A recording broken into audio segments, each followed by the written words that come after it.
Welcome to Season 3 of the Knack for Business podcast. Over 200 episodes strong, we're here to ignite your entrepreneurial spirit with fresh insights, networking gems, and creative strategies that elevate your game. Are you ready to discover what your Knack for Business truly is? Today's topic is insights to a life filled with happiness and purpose. So, your hosts are Bernie Fransbrot from Creative Insight and Wayne Pratt from Motivate You Inc. What can you expect from the Knack for Business podcast? Well, it aims to help you find your feet in the business world. Whether you're just starting out or you've been at it for a while, we have something for everyone. In each episode, we dive deep into a particular area of business and explore the ins and outs of that subject. We interview guests that are experts in their field who share their success stories and their experiences. They offer practical tips and advice. Our guest today is Judy Higginbotham. Judy is retired and has time to live her life filled with purpose. She graduated from UBC and taught English and physical education for many years. She's been a writer, an editor, and volunteer broadcaster. She served 25 years as a local politician in a growing and changing city, and she has continued to work in the community to make it a better place. Fundraising, advocating, volunteering, and speaking out on causes that need a voice is her current job. And that is her road to a happy, healthy, and purposeful life. She is determined to share her secrets to making your life with purpose. Judy, welcome. And what is your favorite quote or saying? My favorite quote and saying, one from Maya Angelou, is, "We are more alike than unalike." Everybody has this ability in them to find life's purpose, and everybody's purpose might be different. But I think that it is important that we have this thing inside of us that makes us want to make the world a better place. So what does leading a purposeful life mean? It's a purposeful life is a project or activity that will change people's lives. Beautiful. So, what does it mean to you to have that? And how does that relate to a small business owner? How can they embed that into their lifestyle, into their purpose? When you have a purpose in life, you take it with you in business and in family and in social projects, in everything that you do, because you live your purpose. How do you do or make things better? You get involved in. I belong to a service organization, of course, Rotary. I belong to many boards and museums and theaters and Toastmasters and things such as that. But I have learned that over time, small business needs to have a voice in the community. Everybody has to get involved somehow. And as a small business, why not become a sponsor? Hey, why don't you buy some kids' softball teams a t-shirt? Give something to the community that might advertise your business. It makes you look like you're involved, and it does some good in the community. Makes those kids feel great when they have these wonderful t-shirts. Many of the countries I've gone to, children don't have that. And it's really something that gives many people in third world countries a new lease on life. It's a project. It advertises your business, but it gives a real difference and a pickup to these kids that are playing soccer with these t-shirts that are all matched. Make them look good. It's clear, just hearing your bio, that you're very much, I wouldn't say an activist, but very active, and that you actually want to have that voice be heard rather than just sit on a board of directors. Can you tell me about, especially now that politics is almost a dirty word, can you tell me about the highs of being involved in something that was powerful and political and uplifting? Being elected and being in office gives you an opportunity to put in action a lot of the thoughts that I'm dealing with. When I was on council, I started an organization called it was an organization of all the groups and social nonprofits that needed a voice. We would meet every month. And we would talk about the challenges that each and every one of these nonprofits did. And when there was a project that one of the nonprofits wanted to do, for example, they wanted to set up a program for young women who got pregnant early and needed a place to bring their babies to while they were continuing on and finishing their high school. So we all helped this nonprofit set up this daycare in a high school. And it is to this day, it's still in the program there. And what a difference it made to keeping these kids in school rather than having them go away for a year. As a politician, I could facilitate and help those things. The biggest thing I did was I served on the Federation of Canadian Municipalities for about 10 years. I was on the board of directors, one of 60, 70 politicians, municipal politicians across Canada. I co-chaired the Crime Prevention Committee, and we set up 3 workshops or conventions around the world, one in Paris, one in Washington, D.C., and one in Montreal. And we honestly sent our message out and said, crime today has 4 pillars. And if you try and do one in isolation, it doesn't work. You have to put the 4 pillars together. You have to have enforcement for certain individuals. But while you're enforcing the law or incarcerating them or whatever, you are rehabilitating them and giving them an opportunity, maybe to finish school, maybe to learn a trade. Up in Yellowknife, when I was up there with a lot of the indigenous peoples that got themselves into trouble, they had courses there where they taught them how to carve. And I have a dancing bear that I bought up there for a few $100s of some of the native art that they did there. Then we have prevention programs. We have cops in our community that put together basketball teams for kids on the street or kids that were edge kids that were vulnerable. And they used to play basketball. So every day after school, they would have somebody coming in there and coaching them and making a difference in these kids' lives. So the cops got a better name. They were RCMP, but their name was one that they were doing prevention programs and giving their time and coaching. Then there's harm reduction. Right now, I'm on an organization that is raising funding to build a second stage or housing for the vulnerable. Women off the street, women coming from battered homes, seniors who have lost their homes, new Canadians that are coming in with families that have no place to go. And that's called harm reduction, giving them a place to stay.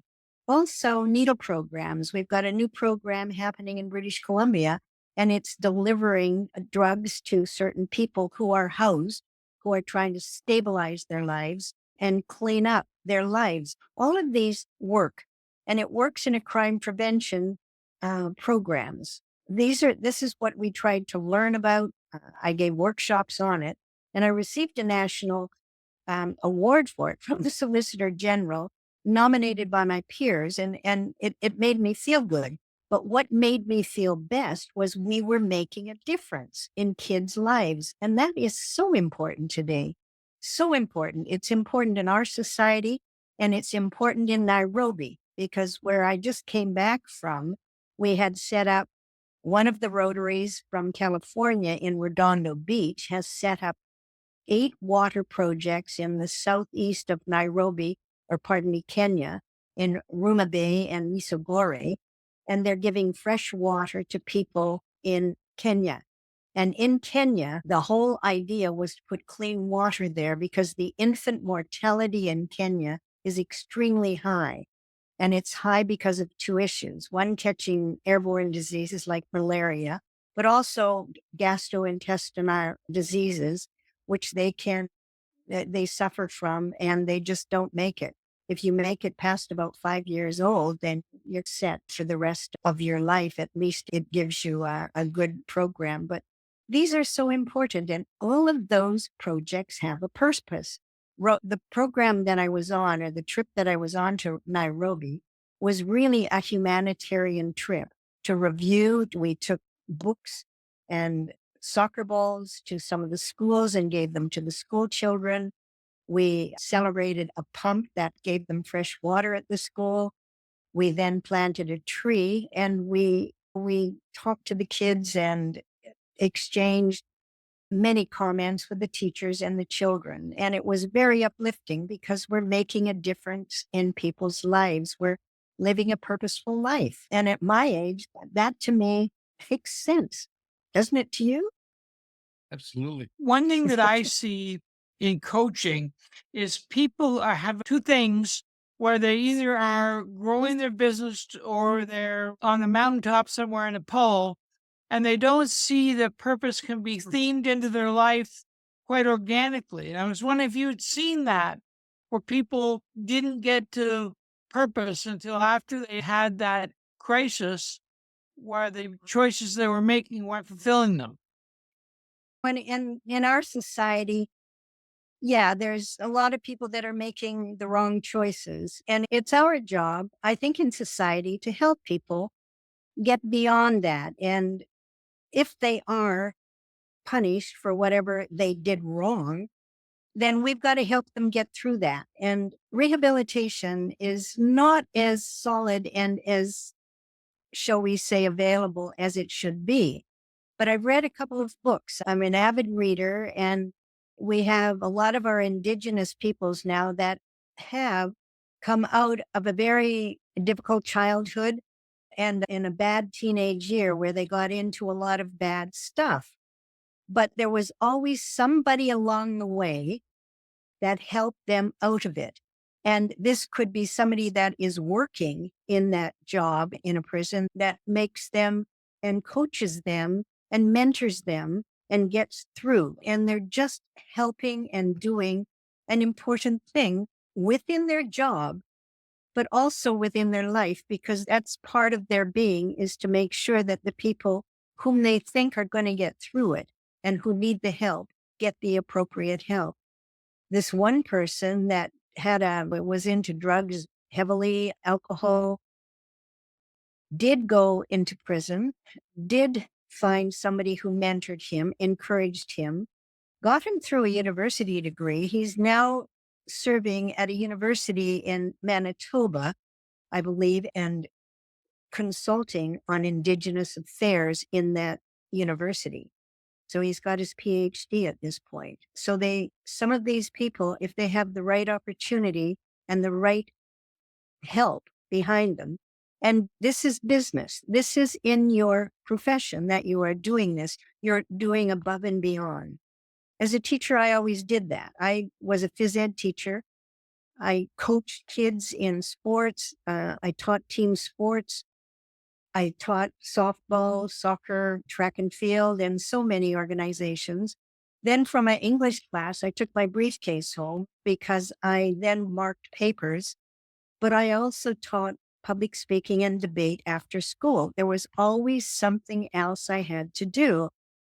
I lived my teaching and I loved it. I loved my kids. I hated bells and I hated time by walking through the halls, and I'm not very tall. And it was a little difficult because most kids were taller than I was, and it was a chore walking through the halls. But I guess the point I'm trying to make is that you find the challenges in your job that you're working for. And if it helps you out, fine. But if it really does serve a higher purpose and you help somebody along the way, then that's what makes a purposeful life. And doesn't it make you feel good when somebody comes back to you and say, gee whiz, you did a really good job. And that was part of that might have been your profession, but it was also your inner soul that helped you get out there and make that. And that's the difference between working a job and going through the manners. You can do it as an accountant as well. How about helping seniors and making sure that they have somebody to help them with their taxes? And you might do it free of charge because they're on low income. I mean, there's so many different ways to help. And this help makes such a difference. And it gives you purpose and it makes you feel good. And that's important. You touched on a point about education and learning. Yeah. As we age, sometimes we go, yeah, I'm done with grade school. I'm done with high school. I'm done with the college or university. And at the end of the day, that's never true. You're never done learning because you can't know it all. And if you do, then you're a know it all. And that already has its own connotations, per se. Doesn't mean you can't become more knowledge based. How do you maintain that? That spark of curiosity. That's fascinating. Why does that happen? Right. And it's a moment in time, like what does a rose petal open up at this time of the day type thing, whatever that case might be. And how do you stay curious and keep that growth going? Keep that fire burning for learning. Having been a teacher, I daydreamed my way through most of grade school. But when I got into junior high and high school, I became serious when I was always very competitive and wanted to get these good marks. And I knew I had to work a little bit harder and ensure that I did more work. I learned how to do research. I also glossed through other subjects and didn't do as much hard work in them as I should have. But when I started teaching, I took, once I had my degree, there were different things that were happening. For example, we were beginning to get a diverse society coming in. And a lot of my children had English as a second language. So I took extra courses to learn more about English as a second language. I always tried to upgrade my skills. I joined a Toastmasters group. Actually, it was Toastmasters in those days because I wanted to ensure that I could speak beyond children and speak to adults and help them understand some of the programs and things that we were doing. And it was important to me to continue to learn. I always took side courses. I always was busy, and I finished my degree in summer schools, and then I started traveling. And of course, travel brings a new dimension to your life with respect to culture, because I have been in countries where nobody spoke English. So how do people feel when they come to our country and they speak no English? It's difficult for them to make themselves understood. And in other third world countries, by the way, where there is no education, you have no idea the impact it makes when somebody can write their name, when even as in their later years, not just children, but adults who finally can write their name where they used to put an X, because that gives them identity, being able to see their name in print. Isn't it wonderful when you hear somebody call your name out? But when you can finally write, and that's programs that we've done in Haiti, which helps, we go and we ensure that people are taught how to teach, make them self-sufficient. It's not that we're always giving handouts, because that isn't what we're doing.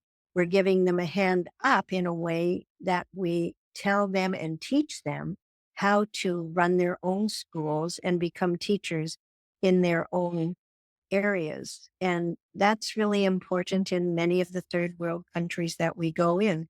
And what a wonderful purpose to see young people in a country where there's difficult to afford school, more or less, to be able to go to school.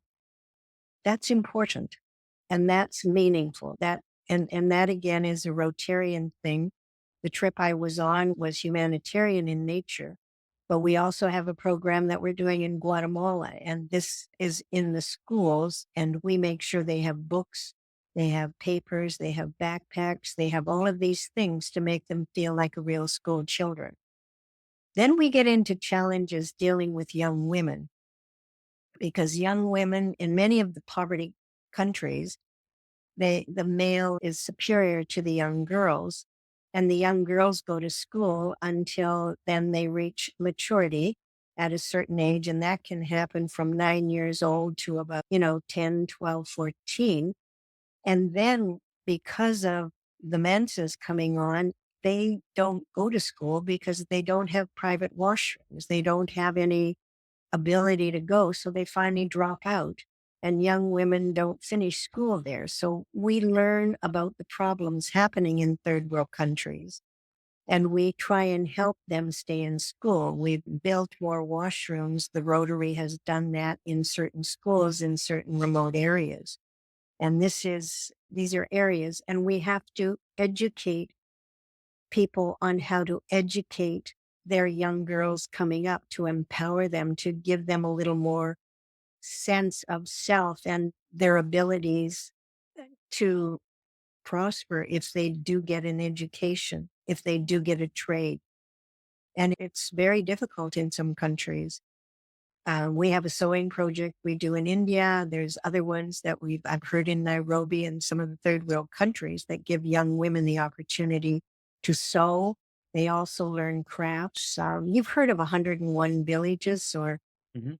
10,000 villages. They have a catalog. They join the co-op. They have a catalog. And women in Abbotsford, for example, very close to where I live, can order from the catalog from all these different countries.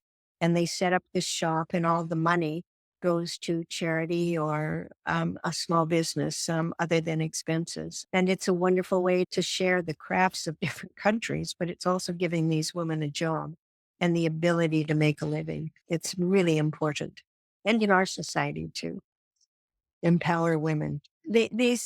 All of these are part of business. And when a small business moves into a community, say it's a little pizza place, but you might have a different bent to it. And you you open it up, you invest your money in it, you put the sign up there, and you wait for people to come. That doesn't happen. But go out and get involved in the community and get involved in a meaningful way. And sometimes big companies do it. For example, Save On Foods has food cards that they sell. But if an organization like our Rotary wanted to sell them, and I think we sold over $1 million worth of these food cards over a period of time, 8% of all the money put in there goes to the food banks. So it's a meaningful project and a meaningful thing to do, and it serves as a purpose. So our service club is there to serve the community internationally or locally. But we help some businesses promote themselves as well. And as a result, I think Save-On is probably the busiest food store in our area where I live. So business has to get involved, and they're part of the community. So shouldn't they be involved in a meaningful way, which I think benefits everybody? Let's assume that you're a hard driving entrepreneur. You're putting in those 70, 80-hour weeks, and you're focused on the bottom line and drive.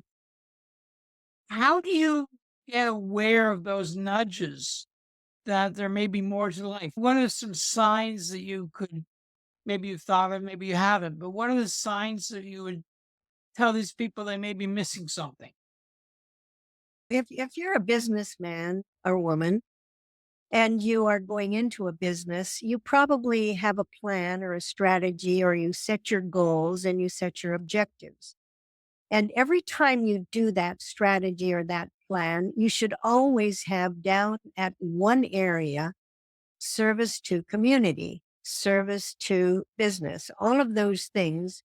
And then each year you evaluate it. And you have to include it in there. Businesses, for example, have diverse employees now. Our communities are culturally diverse. So how about learning about some of those cultures and getting involved in supporting those areas right within your business and writing it into your business plan? Most large companies have X number of dollars that are given or allocated not just for marketing, but for nonprofit or for service duty. Law firms do that, accountant firms. We have many serving on our museums and in our nonprofits, and they may be the treasurer in there, which helps us balance our books and so on and so forth. Getting a professional to do it makes it even more, we certainly know what's going on then. So we can get these people involved on boards of directors, and it's not a difficult thing. It's a very simple thing to do, to just write it right into your plan. Developing companies do that. Accountant companies, banks do that. RBC, were they supporting part of the, uh, I guess, some sports organizations in British Columbia? Many of them sponsor Olympics or larger organizations, and their name is up front and center, but they are putting it into a philanthropy. And a lot of big business does it. And small business should be doing it too. Small business do it closer to home. Bigger business might do provincial or national sponsorships. But it is important to write it right into your business plans. And if you don't have a plan for your business, maybe you better sit down and do one and then just include service into it. You've identified your heroes as Pierre Trudeau and Maya Angelou. They both Yes. had having strong beliefs in making a difference in the world. Yes. How have they shaped your life? And what takeaways would you have for those that are, I'm an entrepreneur and I need a rule of thumb, not a rule of thumb, but a guiding thumb, right? Or a direction. I was a young woman and this politician came on the scene, and I was extremely impressed with his ability to speak. I saw Pierre Elliott Trudeau get on the stage with all the cameras watching him. Somebody would count down 5, 4, 3, 2, 1, and you're on. And he would speak for an hour with a glass of water beside a podium. No notes, no nothing. And it all made sense. And towards the end, he'd get the signal. He'd have 5 minutes left, and then he would finish his speech. But inside of the speeches, he talked about justice, and he talked about human rights, and he talked about the fact that everybody was equal. So many of the things that I believed in. And in 1982, he completed what we called he changed the Constitution and brought forward the Bill of Rights and Freedoms in Canada. And in that, he wrote the many things that I realized that I believed in. He was the only prime minister to be able to get near to changing or adding to the Constitution since Canada was a country. And he brought this forward. And for the last little while, if anybody in Canada was denied their rights for any reason, they could take it to court. And if it went to the Supreme Court of Canada, and whoever wronged something that should have been right, as to equality, as to freedom of expression, freedom of mobility, being able to move around, freedom of conscience, freedom of religion, and peaceful demonstrations, and I emphasize peaceful, then those were enshrined in our Constitution, similar to the United States Bill of Rights. I totally agreed with that. And I have visited in Winnipeg, and everybody across Canada should visit the Museum of Rights and Freedoms. That was started by an individual, but is taken over and run by the state. And it's a beautiful museum to go in because it starts from the very, very beginning of sustainability, of the ability to live in your community, and what happens when water runs out, when all the trees are cut down and everything becomes a desert and there's no food to feed everybody. People begin migrating. And we're still migrating now in the world in so many instances where we're coming across where too many people are trying to get into countries like the United States and Canada. And it's really difficult to say no, but we're getting to the point where we have too many people. We cannot provide for them. So we're cutting back in Canada with respect to foreign students and with respect to people allowed to come in the country. But this museum just shows, and Pierre Elliott Trudeau showed, that we have an obligation. We also have responsibilities to help third world countries. And if we can't help them in their country, sometimes we help them to migrate to our country, which is what has happened over the years. I have Icelandic ancestors, and in the 1800s, they left Iceland when there was a famine in northwest Iceland and came to Canada. And when I visited Iceland, there is a museum of what they call immigration, and they list all of the people there that emigrated, which was my family who came from Iceland to Canada. When we look at the foreign students now, there's so many in Canada, we can't find them housing. We find that they are just having real challenges paying their tuition. And then thirdly, sometimes people get into the country if they're not vetted properly, that shouldn't be given that privilege of coming to Canada because of laws they've broken in their own country or because they're on a terrorist list. So there are challenges to all of these things, but that Charter of Rights and Freedoms has allowed us to become a humanitarian country, and we do the best we can with respect to our population and what we can afford. And we sometimes have to take a deep breath and just slow down a bit. And that's, I think, the phase we're in about now. It's a challenge. Volunteerism obviously plays a very large role in your life. My question is, how do you vet the opportunities? How do you, without spending a lot of time, find the 2 or 3 things that speak to you? I have the certain things that I do enjoy. One is education. And I believe that young women around the world need more education on and more empowerment in helping them understand what is possible and that they can do it.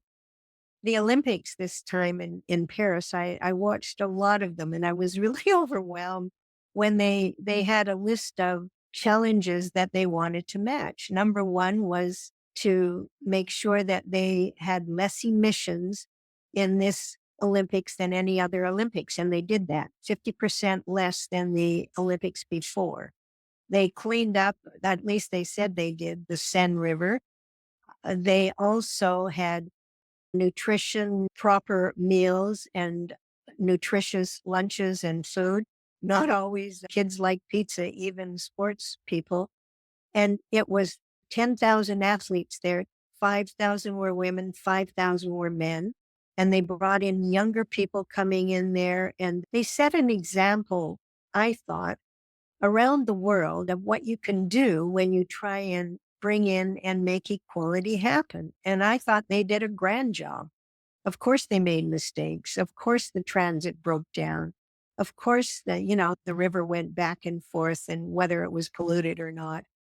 But I think overall, they showed the world that truly sports should be 50-50 gender equal, and that they could do an Olympics in a proper fashion and still be sustainable. So I think they gave an example of how that happened.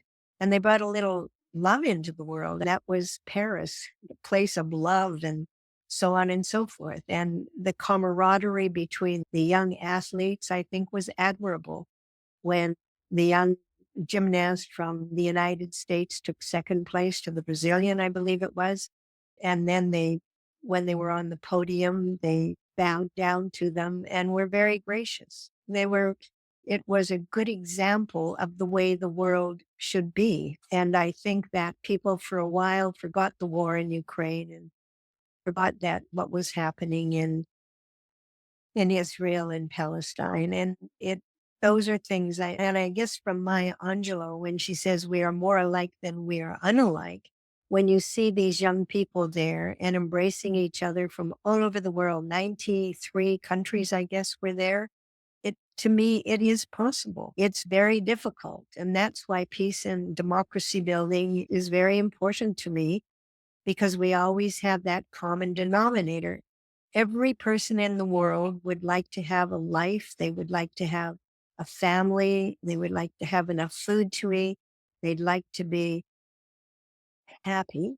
I believe that they should have this purpose to do acts of kindness, to do things that make the world a better place. And I truthfully believe that there's more good in the world than there is bad. And we have to keep pushing that good side. The media is at fault in many instances. I mean, they start out, at home, I turn the news off and I go on to the Hallmark Channel or something and watch something to take my mind off some of the things happening in the world. And it is something we've got to work at. We've got a lot of work to do. And I believe that my job is not only to live in country that is free, and I want to be able to make it a better place than I that I can, as better a place as I can when I leave this world. Getting the mindset into that space, into more alike than unalike. Yes. If you're leading a team, whether you're in politics, whether you're in business, whether you're a coach of a squad of soccer players or lacrosse players, whatever the case is, or track and field, how do you get them to get into get that construct into their headspace? Yeah, you're individual. You're not the same. You're not a carbon copy of your partner standing next to you or your teammate standing next to you. At the same time, you're very much alike because you need sleep, you need Mhm. eat, etc. How do you get that? How do you get that embedded into the middle? I think it's difficult, but many times you find that our kids are way ahead of us. That they're Iceland is a country where everything is equal. Even the children have a Bill of Rights. They were the only country that didn't have a demonstration when gay marriage became a thing. Even Desmond Tutu from thought when he was when there were a group of world leaders there, he was asked this question, what do you think about gay marriage? And Desmond Tutu's answer was, I would rather see people love each other than hate each other or bring this hate. It should not be in our vocabulary. So why would I be upset or unhappy if people want to love each other no matter what their gender? And our kids accept those things. We're still, when we look back in our history, our parents, and we wouldn't repeat some of the things that our parents said, and the world has changed. So we have to change with it. Thank goodness our kids are that way. But I think if we really look at, for example, my husband was a salesperson and he could sell refrigerators to the Eskimo. But what he always did first, and even when he was not well, his nurses, he would find a common denominator. So one of his nurses, he found out, was from Peru. So he said, oh, I climbed mountains in Peru when I was like 20 years old, and I thought it was a beautiful country. So they go off talking about Peru. You find common ground, you find that ground, and then you go from there. If both Palestine and Israel want their own countries, you would think that they should have the opportunity to do and to have their own countries, but do it in a peaceable way because both of them, the people, simply want peace and be able to bring up their families. But if you bring hate into the equation, instead of looking for common ground, then too often you get sidetracked and you're trying to put somebody else down to put yourself up. That's wrong. What you really should do is find that common ground because we all have it. And that's what I saw in Maya Angelou's poetry and her ability to say that in one of her poems, And Up We Rise, she's saying you can be put down again and again, but you rise up because you overcome that. You forgive, you do whatever. I read the book Educated, and it was the most amazing book. And because I do a lot of reading, I still learn about how people act because it was pretty much an autobiography. But what you found out is even with the upbringing of this young woman and how her parents were off the grid and how she worked in a junkyard and was treated like one of the boys. How her mom always stuck up with the father, like agreed with the father. So the young girl was never given much of an opportunity in person. But one of her brothers went to school and encouraged her to continue to go to school. When she was in university, she stood up and asked a question. And her question was, what is the Holocaust? Because she had no idea. She'd lived off the grid for so long and was smart, but had not had the education to put her through that. To make a long story short, this young woman ended up with her mentors who got her to, and I believe it was Oxford University, she ended up with a PhD. But as she always went back to her family and said, they didn't know any better, and I still love them. What is there to forgive? They did the best they could. So she never blamed them for anything. And I thought it was a lesson in forgiveness and to understand that people can do wrong, but they can also still be loved and understood. Like people like their daughter who never ever spoke badly about them. And other people that they blame so many things on other people when it's really yourself who has to pick yourself up, who has to learn, who has to find that purpose in life, and who has to spread the word. And that's basically what I think is that you can do it in business, you can do it in service clubs, you can do it in so many places. But I still learn from travel, I still learn from books. I love those aha moments when all of a sudden, when I discovered Maya Angelou, and I read her poetry and I thought, this is beautiful. I totally agree with it. And when I got a kick out of Winston Churchill, a crusty old guy, but I think he had a tremendous sense of values. And these values led him through and led everybody in England through the war. And they got through it because of his motivation.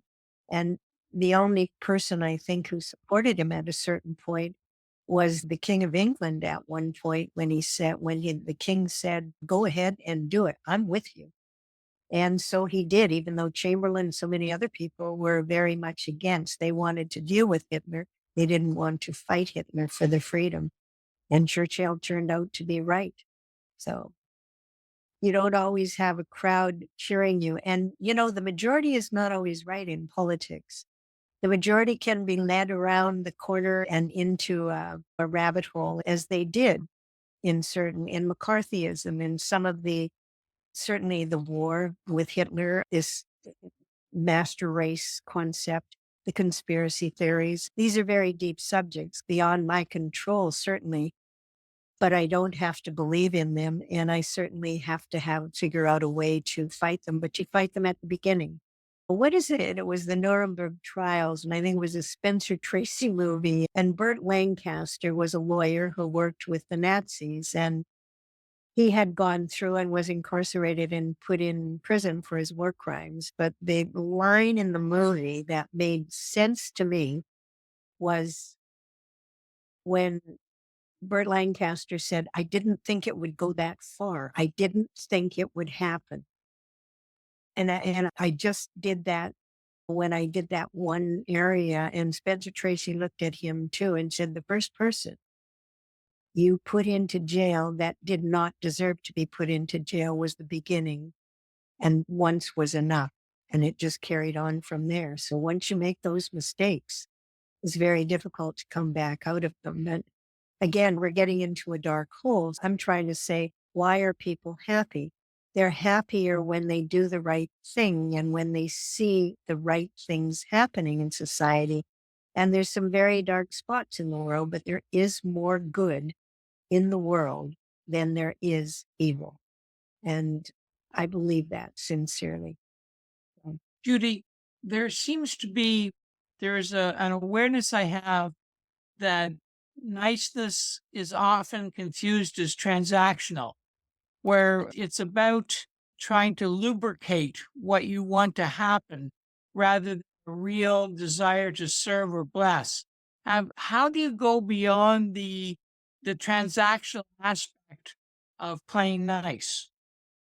I think that's an interesting question. I'm not sure I have the appropriate answer, but I do believe that acts of kindness are done often impulsively because that's innate in people. For example, if there's a senior fumbling for change or has dropped a package, you might get down and pick it up for them. I do that often in our area because there's a high seniors population. And quite frankly, I may be older than some of the people that I help, but it's innate. It's just something that's there. I believe too that there's a lot of cynicism and conspiracy theories that are going around through social media. And unfortunately, social media gets it so quickly that before anybody else in the press can respond to some of these conspiracy things, like the Haitians eating pets and things like that, that's so ridiculous. But they get on social media and all these things which are not true. So you have to deal with them. And that in itself is a purpose. That's advocates. You're advocating and you're saying nonsense.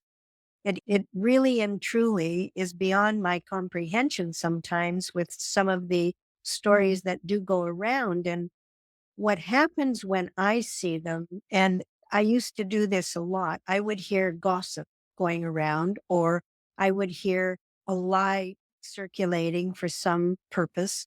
And particularly in politics, you hear a lot of this that goes around. What I would do is say, look, I don't think that's true, and I'm going to find out whether it is or isn't. So I would do my research. I would find out exactly what happened.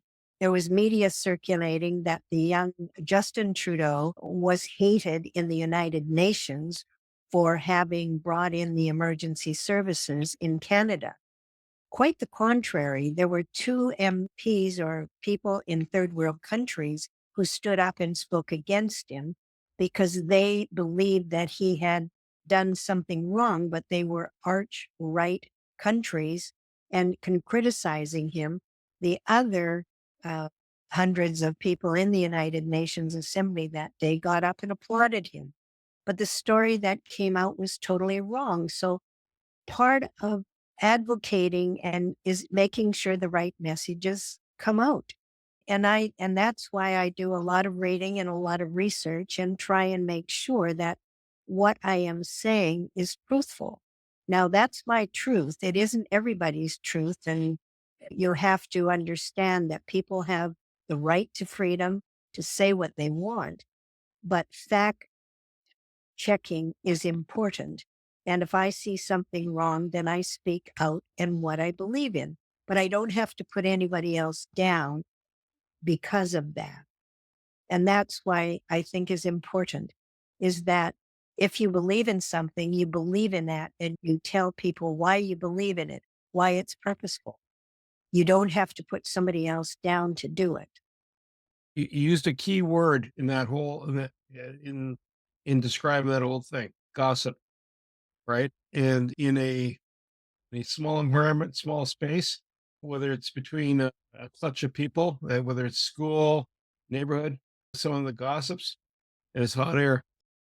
Let's assume that our listeners go, yeah, I see that. I'd like to know more. How do we get a hold of you to hear more?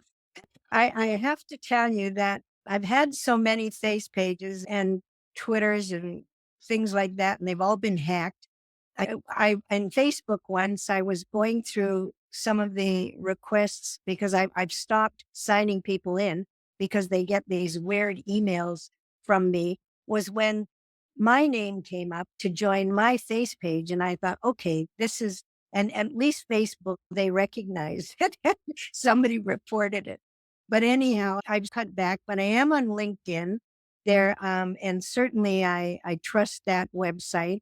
I do have a website and I'm trying to update it as I am some of my accounts because I am looking at perhaps putting out a podcast of my own, but I've been so busy doing things, I've never put it together. So LinkedIn, I do have a face page, and if in doubt, Google me. I'm on a some areas. I think I have a couple of YouTube issues. One's good, one's not so good. I was in a book called Surrey Short Stories and Surrey Shares, which is something, and I wrote a page or a short story on traveling to Hungary during the occupation just after the revolution. I have written other things like a gossip column and done research on local newspapers and so on and so forth. But I think that because I've been so hacked, I'm hesitant and I'm trying to redo some of the things and update some of my pages. So I am available and you can get me through my Facebook. You can get me through my just Judy Higginbotham, to my webpage, which would be Judy Higginbotham. One of my hobbies that keeps me going is I cook. I cook for myself every night. And when I cook my meals, which are fresh, local, nutritious, I sometimes pair them with some nice wines and I post it every night. I've been in Nairobi for about 2 or 3 weeks and been away for this month, so I haven't posted. So when I get back, I'm going to have phone calls saying, Judy, I didn't see what you ate for dinner last night. So and I collect cookbooks from around the world. I bought a cookbook just in Nairobi. So that's one of my hobbies.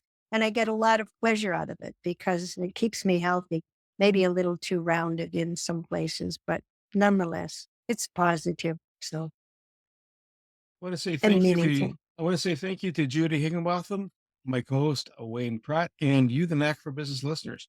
If you're looking to be an activist and not work off of the gossip mill, Judy's a good person to reach out to. And in fact, if you're looking to how to bridge the gap to help your community, again, Judy's a good resource to connect with. And depending what direction, how you want to build that out. To reach us, it's at info@creativeinsight.com. That's info at KREATIVINSIGHT.com. Or you can reach us through our website at creativeinsight.com. And how can folks reach you, sir? Best way is my website, motivateyou.ca. MOTIVE, the numeral 8, the letter U.ca. And my email is wayne@motivateyou.ca. If you would like to be a guest on this podcast and share your knowledge, let us know. We would also appreciate your feedback on the content or format. Check the show notes for more details. For these podcasts, we like to acknowledge the support and thanks to the following people.